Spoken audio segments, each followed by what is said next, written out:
jelaskan terkait Tuhan ada di mana. Tuhan itu tidak bisa dijelaskan, tapi bisa diakui dan dikukuhkan pada diri masing-masing orang. Apakah dia sudah mengadakan perjumpaan dengan dia? Kalau belum, jangan cerita Tuhan. Memang. Nanti yang kalian sembah cuma angan-angan. Menyembah angan-angan itu sama saja dengan menyembah pohon. Nggak usah bercerita tentang Tuhan, tapi lihatlah karya Tuhan buat umat manusia dan makhluk-makhluknya yang ada di muka bumi. Itu saja. Alam ini membuat kita mengerti apa artinya sebuah kehidupan. Kalau tidak bisa membaca alam, maka jangan tinggal di bumi, karena bumi ini adalah tempat tamannya Nabi, tamannya Rasulullah. Hataman Nabi, hataman Nabi, ya Rasulullah. Baru kita bisa tinggal di Aradatul Jannah, surganya Tuhan. Aradatul Jannah itu ada di bumi. Jangan kalian cari-cari lagi. Berarti Kalau kalian mencari-cari tentang surga dan pahala, itu nonsen. Tapi nikmatilah hidup ini, karena yang nikmat itu pasti mati dan memutuskan rasa.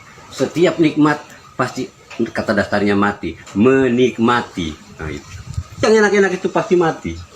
berarti akhiran kata dari menikmati itu mati. Mati. Kalau belum pernah merasakan mati, jangan cerita tentang hidup. Kalau Berarti mau hidup, mati dulu. Berarti saya perlu mencari tahu tentang keberadaan Tuhan. Tuhan tidak perlu dicari. Betul. Dalam setiap sendi-sendi kehidupan manusia, Tuhan sudah selalu ada. Tanpa Tuhan maka tidak ada kehidupan. Karena Tuhan adalah sumber kehidupan, dan Tuhan adalah sumber kebenaran, Tuhan adalah sumber kekuatan.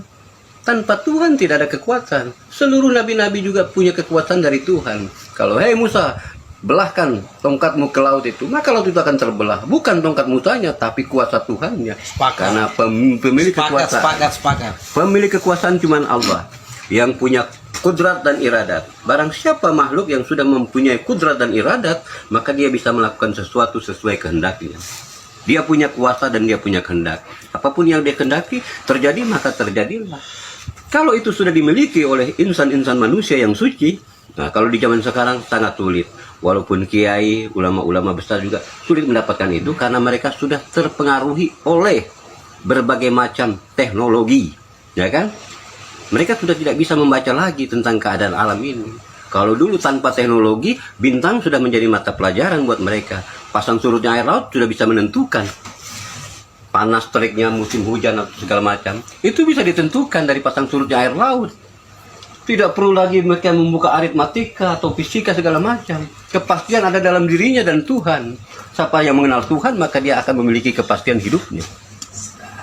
Tanpa mengenal Tuhan, tidak akan pernah. Dan Tuhan itu siapa sebenarnya?